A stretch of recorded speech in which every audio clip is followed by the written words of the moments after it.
Welcome back to the Consultancy Edge. I'm your host, Matt Hodkinson, and today I'm joined by Caroline Boston, Managing Director of New Minds, a people strategy specialist for ambitious consulting firms. We get into Caroline's own journey building a consultancy that serves consultancies, the hiring do's and don'ts that prevent expensive misfires, and how to balance permanent teams with associates without tanking utilisation. We also tackle AI, what's really changing in recruitment, which roles may evolve, and why the human edge still matters. Stick around for a punchy, quick win that you can action this week. Welcome to the Consultancy Edge, Caroline Boston. How are you today? I'm good, thank you. How are you? Yes, I'm great, thank you. So thanks so much for being with us today on the Consultancy Edge. I know that we've got a couple of things I want to discuss with you, really. The two main themes are, I really want to dig into your consultancy journey of building New Minds. But also, I know that a lot of our listeners will know you as the recruitment specialist, the people strategist for consultancies as well. So I want to dive into that. I want to explore the whole sort of recruitment landscape, the do's and do nots when it comes to recruitment in the consulting space as well. But let's start with your journey. What led you to create New Minds? What gap was it that you saw in the consultancy landscape, and how consultancies approach their recruitment and resourcing? Yeah. So we set New Minds up in 2019, but I've actually been working with consultancies, or shall we say about 25 years, and then we won't kind of put an age on it, about 25 years. And I'd done work like early in my career in exec search firms and in recruitment firms, and I spent about 10 years internally with various sort of small boutique firms. And then got to a point where I decided to set up the business in 2019. And really, it was because I could see this specific gap, which was that if you are a consultancy business, then people are critical. They are your product. They are all you have, really. What you're selling is people's time. And so people are so important. Yet if you are the founder or owner of a boutique consultancy, the chances are that you're quite pressed for time, that actually you feel quite split. Your clients come first, need to generate revenue, and getting the people strategy right and the people decisions often comes second just because of time, not because of interest. So actually we identified that there was this real need to help those organizations with their people strategy, and all aspects of that, of which of course recruitment is one.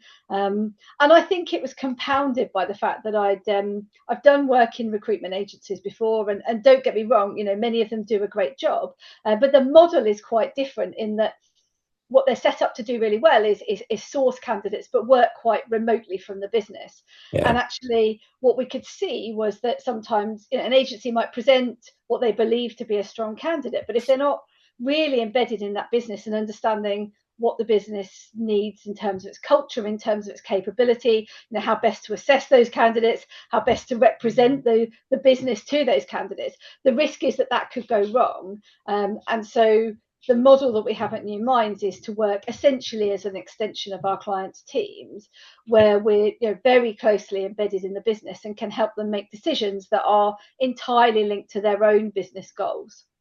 Yeah, I feel like the recruitment sector, you must have experienced this with those 25 years of experience that you've had. They've had a rap over the years, haven't they? In terms, second only maybe to estate agents when it comes to reputation. And I don't know whether you feel that that's warranted, but I do know that companies have to take some of the blame for the woes that come with recruitment, because I mean, you mentioned there really that employer brand is a really it's an important thing, a really important thing, because generally, whatever the market, there seems to be a war on talent, right? No, exactly. And I think businesses do have to take some responsibility. And actually, there was this sort of pivotal moment where I decided I was going to set up New Minds, and it came from that. So I have a really good ex-colleague who runs a recruitment agency, and he asked me to help him with a specific project, and I was between projects myself and had some capacity, and so I went to help him, and it worked out well. But whilst I was there with him in the office, I remember us getting a call from this potential new client, and they said, "Oh, we need some great project managers, send some CVs by tomorrow.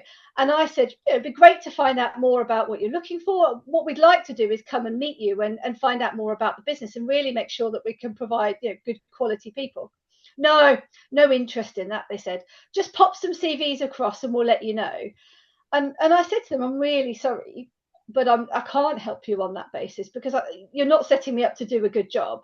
And I found that just honestly a bit depressing, because they're not going to get a good outcome, and it's not a good model for a recruitment agency to work in. But of course, the most likely end result is that the business goes, oh, the agency were rubbish. Yeah. No idea, and they weren't given a chance really to do a good job.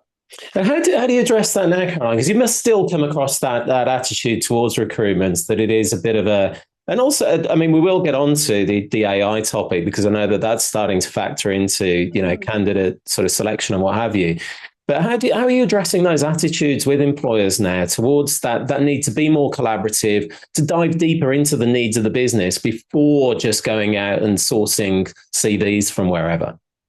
Yeah, so I think there are a couple of things. So one is the way we've set up our business is that we have an entirely different commercial model. So we don't operate as a recruitment agency at all.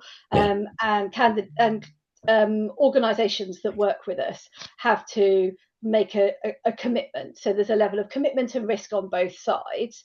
That means that we're all incentivized to make this work, and we need to really spend time getting under the skin of the business.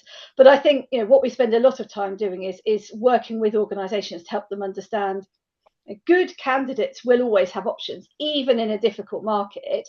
The people you think are good, other people will also think are strong candidates. So you've got to be able to stand out and create a brilliant candidate experience and be able to define what your brand stands for and why they could be happy and successful in your environment. And in the case of most boutiques, candidates haven't even heard of you, probably, or they certainly won't know much about you. So you have to work even harder. Now, actually, I really believe that boutique consultancies can offer brilliant careers for consultants, but you've got to think, well, what is it we're trying to do? How do we tell that story to people, and how do we make sure that story then is the reality of their lived experience once they join us? Yeah, I love that. And I know that you've positioned the business all around this idea of people strategy, that it's about recruiting the right people to help those organizations grow. And that means taking a step back, doesn't it, sometimes, and saying, I mean, here's the question, I guess. How often do you find yourself advising organizations and consultancies that actually the hire they think they need to make next is in fact the wrong one? All the time. I mean, recruitment is part of our business. It's maybe 50% of the work that we do, but it's not the only thing at all. And the reason for that is that it became really clear as soon as we started doing the work that we do that actually recruitment isn't always the answer, but also that you need to do a number of other things around your people strategy to make sure your recruitment is successful. So if you were to come to me, Matt, and say, we need to hire now, everybody's left, I would say, and that's a simple example, but let's take a step back and work out why they're leaving, because otherwise you're just, putting more in the top of the funnel and, and they'll drop out again. We're not going to be any better off. But even more importantly, you have to have your people strategy set up correctly to know what you need to do in terms of developing people, supporting those that you've got at the moment, retaining them. Are you rewarding effectively? There's no good going out to recruit if actually you don't have a compelling reward proposition, a clear career path for people to follow when they join, engaging L&D support, any of those sorts of things. So actually much of the work we do now is how do we make sure that you have a people strategy to deliver your business strategy, of which recruitment is only one small part. So I guess I hear that, and I look at my reality when I'm looking at things like, for example, people's pipeline when they're selling. And if that is a leaky bucket, if there are problems in the sales process and the way that they're presenting themselves and gaps, then of course those opportunities are going to flow out. And I guess it's the same with people where people are leaving and that retention strategy isn't really in place. You cited some of the reasons there, but what are some of the biggest challenges that you see within consulting today that mean that people are leaving? What are the kinds of things and the expectations, I guess, that they want? Is it a visible career path, for example? Is it what is it?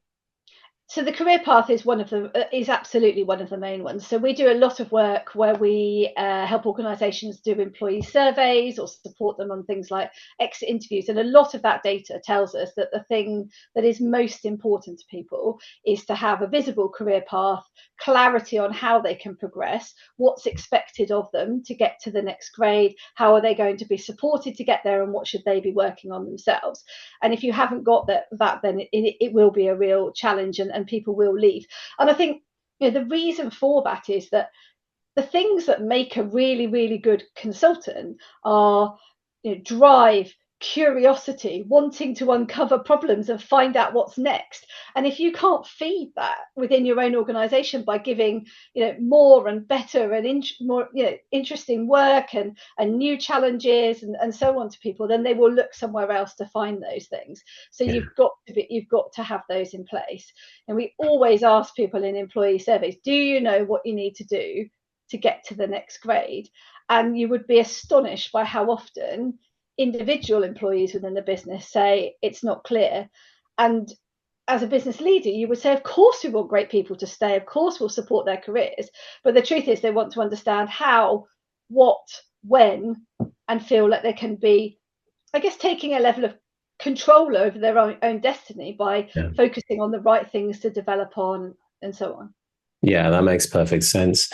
I do want to dive into your particular journey of growing your own consultancy as well, Caroline. What if you cast your mind back to those early stages, 2019, when you set things up? What were some of the biggest challenges that you encountered in those early days of building your own consultancy? So, ironically, the biggest challenge for us is that we do quite specific work, and we pride ourselves on being absolute specialists in the consulting sector. So everybody in our team has a really deep understanding of how consulting businesses operate, how they make financial, commercial decisions, and we can advise on people's strategy in that context. And when we meet potential clients, very often people say to us, oh, it's great. We haven't met anyone else who does what you do, which is really exciting from our perspective, but does mean that we've had to invest in kind of growing some of our own talent, or really supporting and developing people who've transitioned into our model. So it's very different from operating in a recruitment agency. It is a consultancy, and we look for people with deep consulting capability. So it's been a journey that's very, very similar to those that most of our clients are on within our own business to really build those kind of capabilities. That's got to be a big plus, that the resonance that you can demonstrate with the clients you're working with. And I guess, some of the advice I give is obviously be specific, both in your proposition, who it is that you're working with, that situational niche. But how did you win your first few clients? What was the hook that made them choose you over perhaps those traditional recruitment firms? Because some of these clients, I'm sure, were thinking, well, we've just got to go down the traditional recruitment agency kind of route. That's how we do things. And yours, as you've stated, is a very different way of thinking. How did you win those first few clients over to that way of thinking? Yeah, so I think so I remember one of our first clients, and they're still a client today, and we've been privileged to go on a real sort of growth journey with them. And I remember meeting their founding partners, and he said, "Oh, I've had it up to here with recruitment agencies." And I said, "Brilliant, pull out a chair then, because I'm not one of them. So let's have a chat. We've got a different model, and we're doing it differently." And that was helpful, joking aside. But I think that thing that makes us different, the thing that sets us apart, is that deep understanding of how those businesses operate day to day, and the very specific things that come with running a consulting business that are different to other industry sectors and put different pressures on your people's strategy. There are things about the way in which you need to manage your commercials, keep people utilized, the requirement for people to both sell and deliver within those roles, the structure that you have that means that actually you don't have that sort of traditional line management organization that you get in, in other industries, and so have to support people's careers in different ways. Those are a couple of examples, but I think the fact that we really do understand that and have worked within those environments. So my team have all been consultants, they've all worked in consulting firms internally. That's really helpful. Yeah, yeah, and I guess we've talked about some of these models for growing a business. They are varied in the consulting space, I know, and I spoke with a growing number who are moving towards more of an associate model. I've heard others that won't move away from that sort of permanent hire and just building the team out because they see inherent value in that, especially if they're moving towards an exit. But how, I mean, just generally speaking, how do you approach that from a planning perspective when you're advising clients, Caroline, on balancing permanent hires, associate pools, and obviously, as you said, the utilisation levels, how it impacts on that for sustainable growth?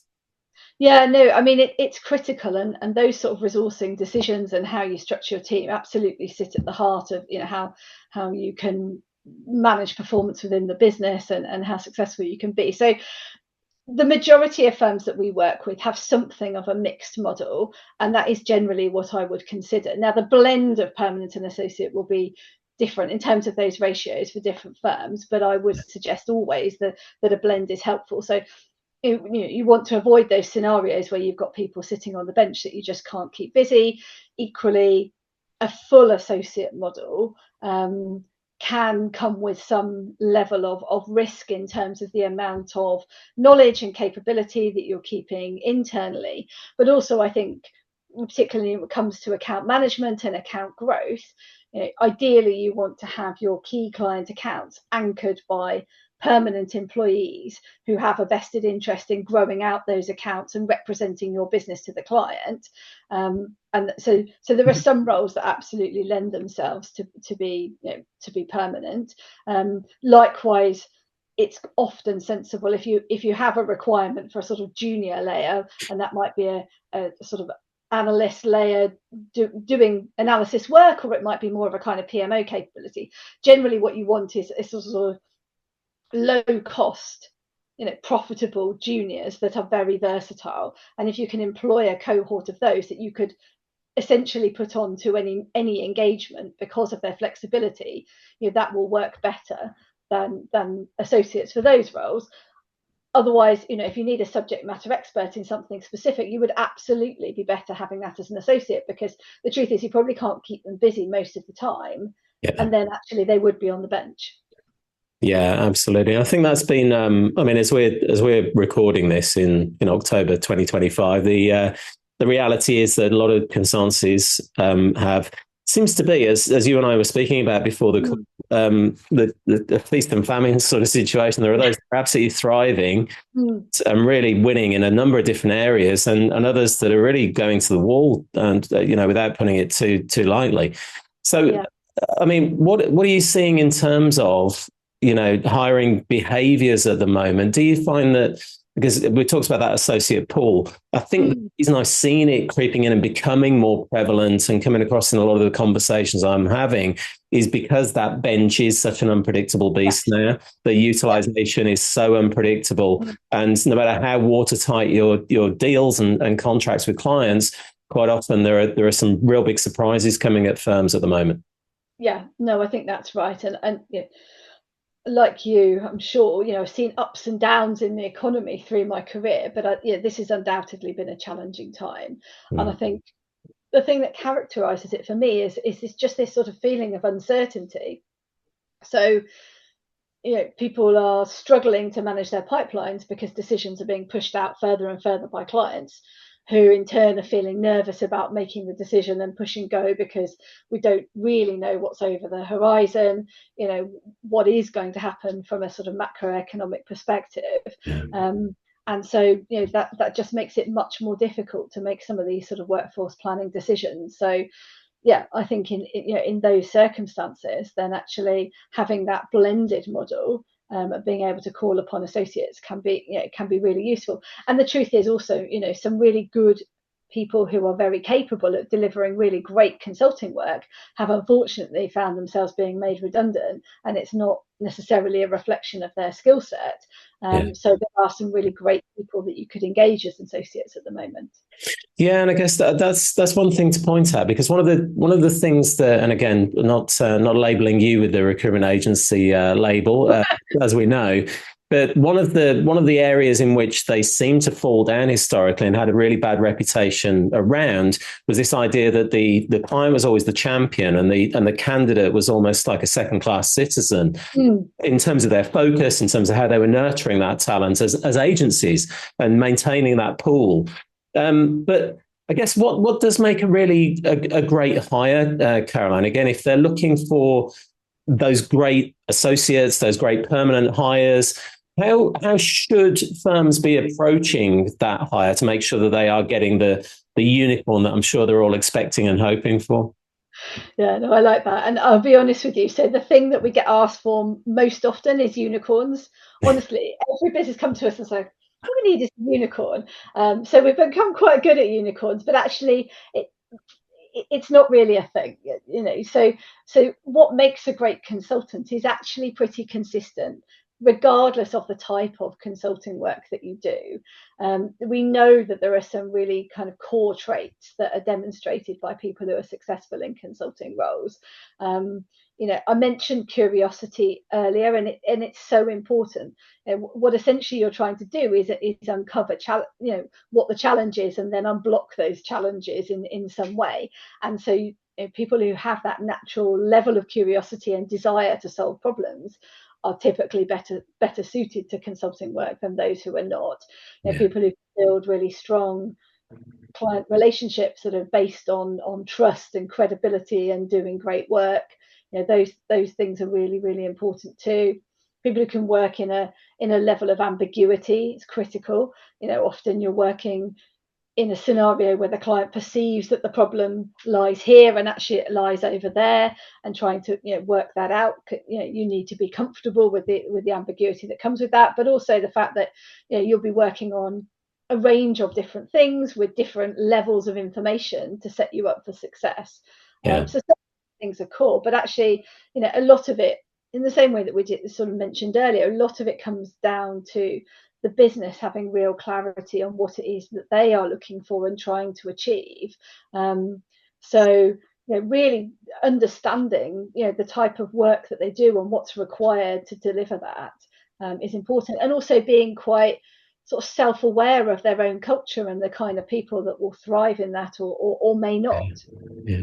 No, that's great. And I guess having a sort of anti-cultural sort of list, who is not a good fit for our business is as important as having a list of, these are the traits we're looking for sometimes.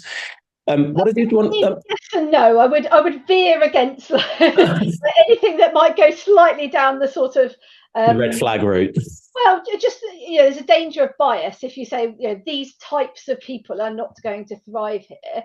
The risk often when you set up your own business is that you hire people like you, and suddenly you've got lots of mini me's who will think and do in a very similar way, and you're missing out on this huge sort of diversity of thought and experience that can be much richer for your business and for your clients. So we would really encourage people to think, well, what are the values and behaviours that we place importance on, and how can we make sure that there's a level of alignment across our team, because the people we have and the people we bring in, but we recognise that they could be demonstrated through a whole range of different people who bring different experiences. Yeah, more about alignment on core values necessarily than capabilities. And I get it. Okay. One of the when I say this, I'm very conscious that a lot of consultancies are born out of consultants leaving larger firms, setting up on their own. Having learned the ways of the consulting world and seen perhaps a different way of approaching things. But when it comes to attracting the right people into your organization as a boutique or a smaller consultancy, how can those smaller ones compete for top talent when they can't match the salaries, the brand recognition of those larger firms? Yeah, so I think well, there are a couple of things there. So if I can just make a slight point about salaries, ideally you need to be relatively close to some of the large firms. I think there will be a degree of flexibility, and people will understand that it's not identical, but you need to be prepared to pay, market value for the talent that you're looking for, and not expect people to take huge risks in terms of their personal income to join you. Unless somebody knew you already, if someone came to you and said, Matt, I've worked with you for 20 years on and off, totally back you to make a success of this. I'll take an element of financial risk because I know that this is going to come good. That might work. If that person never met you before, there's no reason why they would take that risk. So you need to be there or thereabouts on remuneration, and we do a lot of benchmarking to help firms with that. But the sort of bigger piece is, how do we broadly attract people? I think it's so similar, really, actually, to the work that you do around positioning. I think your company value proposition and your employee value proposition are so strongly linked. Yeah. An individual needs to be able to look at your business and understand, well, why will clients want to buy this? Why do I believe this is going to be successful? In an ideal world, a candidate will look at your business and say, I can absolutely understand that there is a need for this, and that if I were to leave my current organisation and explain to my current clients the business that I was going to join, I know they would be excited because this is what people want.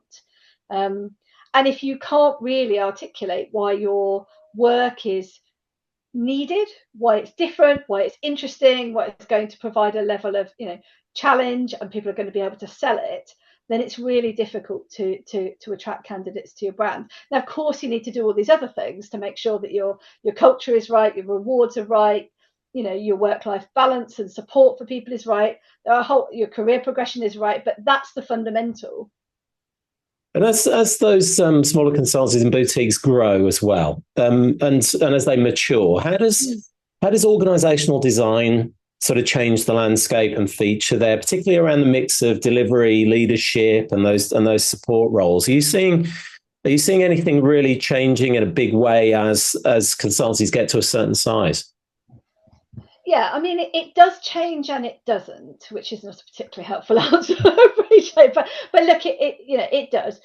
So you mentioned support functions. As you grow, you really need to think about, have you got, and we sometimes describe those as enabling functions. So are you enabling your consultants to sell and deliver great work by having those right things in place? So when you start off, as you well know, you might be doing marketing a bit on the side of the desk with a bit of, but that's not going to take you very far. You might be doing the books at night yourself. That's not a scalable model. So really investing in experts who can help you with those different things will be really important.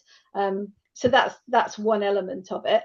Of course, then the mix of people you have within your business will grow, but generally what we advise people to do when we're doing work around organisation structure is try and get it right from the start, which is obviously easier said than done.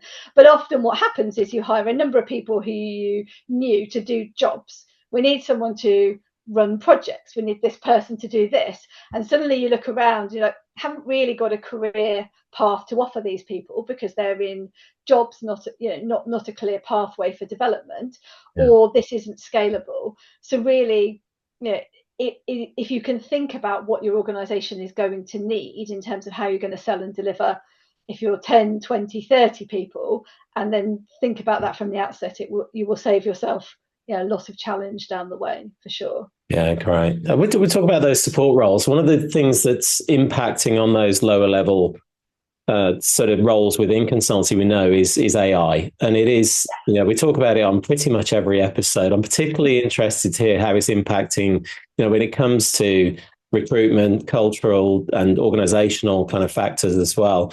It is transforming every industry. How is it changing recruitment, staffing, people strategy, specifically within that area? What are you seeing at the moment?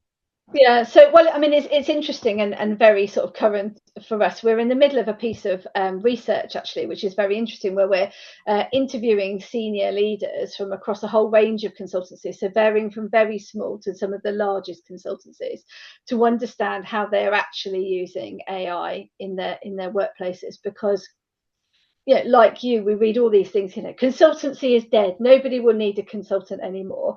And I fundamentally don't believe that that's true, but I do believe people's roles are shifting and will shift. I think we're only just starting to really understand that, and there's a lot to come.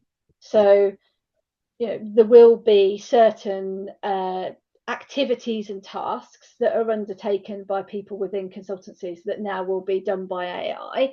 So what does that mean then in terms of an individual's role and the kind of skills that they need? Well, I would argue that actually it places even more requirement on things like critical thinking, because you need to be able to take those AI outputs and really think, well, what does that mean in my client context, and how am I going to advise them and support them and work with them through change? The AI is not going to do those things for you yet. Yeah. But some analysis skills, some elements of running projects, can absolutely be automated. And so some of the things that we might have previously looked at as important for people coming into consultancy may now be much less so.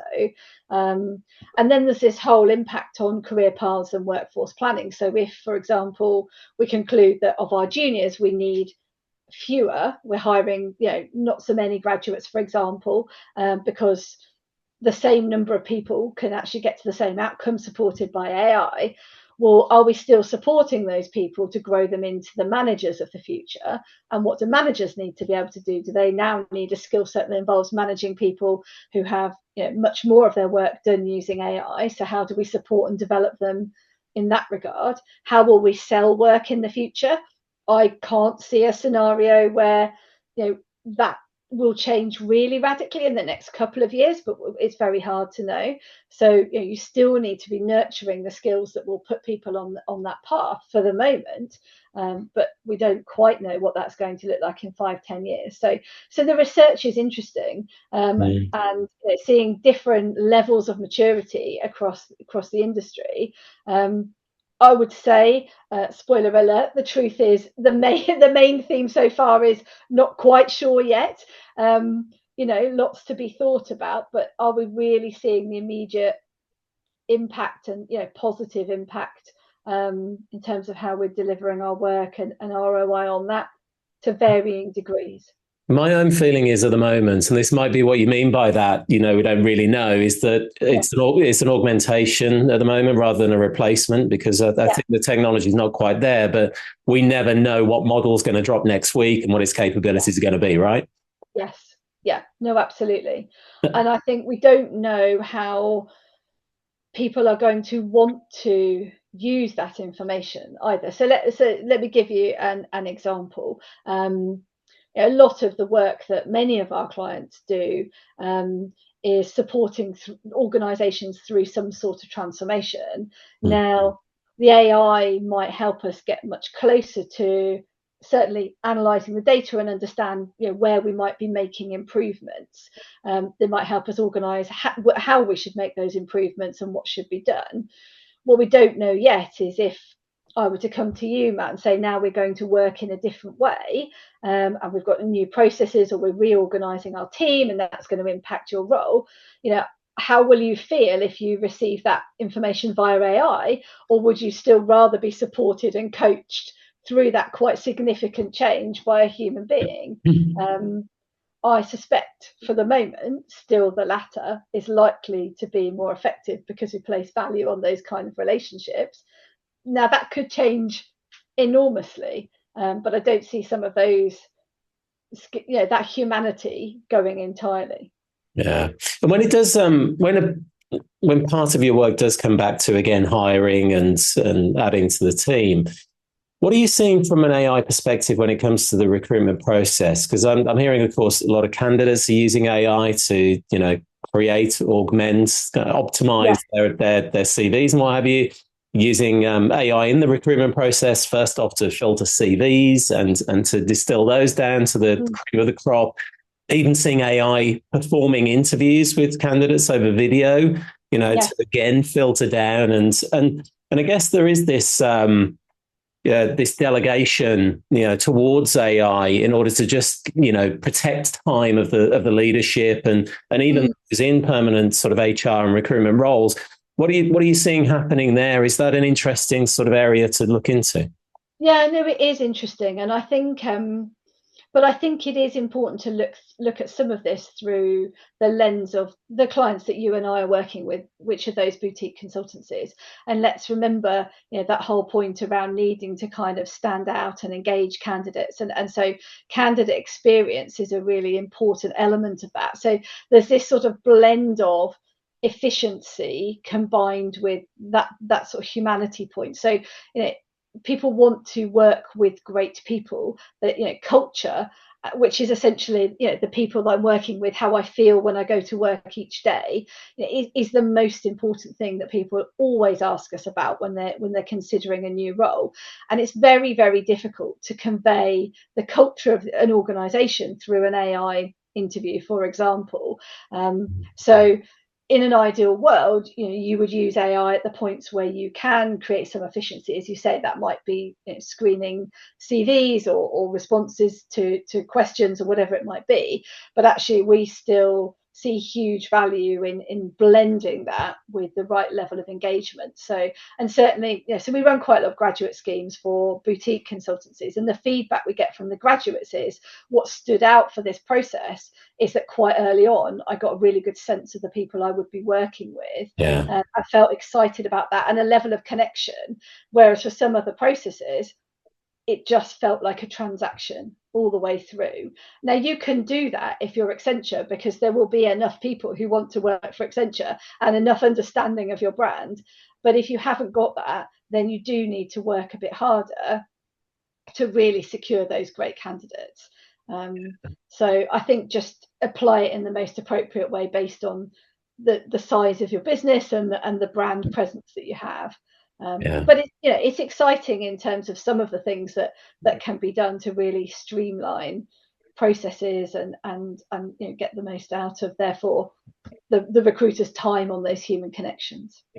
And just staying with AI for a little bit, and just in terms of kind of the future of work, there will be consultants and support staff at all levels of some of these boutique and even the larger organizations who will be worried about the future. They'll be worried about their role and how AI and other factors are going to impact on what they're doing, automation and everything that goes with it. Are there any areas in which you think consultancies need to prioritize new skills or mindsets to help them to future-proof their teams? Yeah, I mean, I think that's a really good question, and I think, and some of this is is forming in my mind as we're doing this research for sure. But I do think it's going to be important to have within your team people who really understand how to get the most out of some of these tools, but then can blend that with a level of client relationship building, advice, support. The role of that sort of trusted advisor hasn't gone in entirely. It's about how can you bring the other part of the role, so AI is doing this bit, how can you bring that sort of human part, and definitely not to downplay, I said it before, but those critical thinking skills. So you don't want to just automate everything, because it would be really difficult to look at those outputs and say, well, is this really right? Have we got this? So to give an example, I could interview, which we do all the time, 6 stakeholders about a particular topic. Now, the AI will tell me what they did say, but it won't tell me about the gaps or the body language or the, to such a degree. It won't yet tell me how to then work with them to apply some of those insights into how they're working. So, I think there is this sort of piece around critical thinking that's going to be really important, but it's going to be different because we're going to have a different type of information to work with and to interrogate. So I think there is a shift, and it would be wrong to say, we need to understand and embrace this opportunity and work out where our human skills are additive to the AI. Yeah. What's the extra bit that we bring? Yeah, for sure. Caroline, looking back, what's one big lesson that you've learned from helping consultancies to build high performing teams? Oh, that's a good question, isn't it? Oh, two in a row. You must have practiced. Excellent. So the biggest lesson I think is, and I talk about this all the time and probably bore my team to death, but is how important role modeling is. So if you want a high performing team, you cannot ask people to do something that you are not prepared to do yourself and you are not doing yourself. And that applies to tiny granular tasks and big behaviors that show up every day. If you want to change something in your organization and you are the leader, you need to role model it. But if you do, it will also be the best way of making that change. I love that.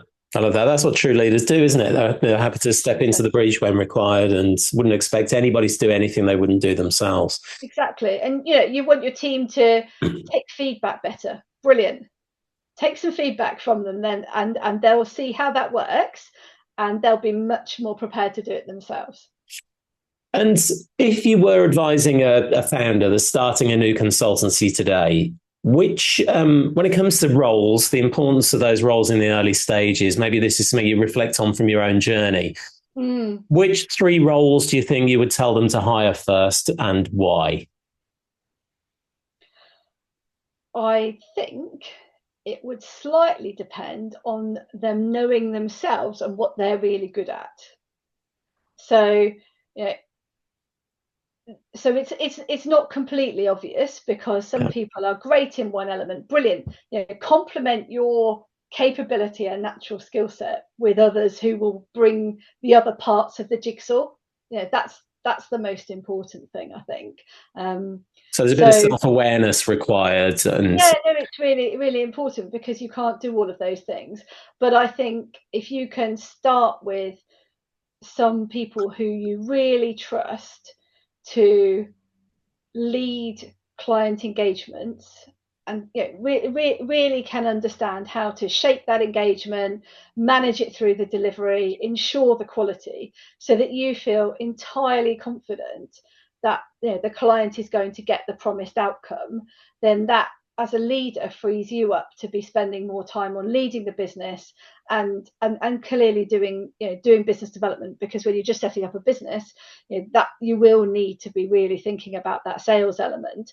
So if you can feel confident in how that delivery is working because somebody is leading that in a really great way, that will be the most useful thing. When you're attempting and aiming for that complementary sort of mix of attitudes, of behaviors, of skill sets, do you advocate any of those sort of profiling tools, the Myers-Briggs, the DISCs of the world, those kinds of things? You find so we don't use Myers-Briggs or DISC, because some of those actually, although they're quite well known and popular, are not particularly scientifically valid. So we've steered away from those. We at New Minds use a tool called Clevery.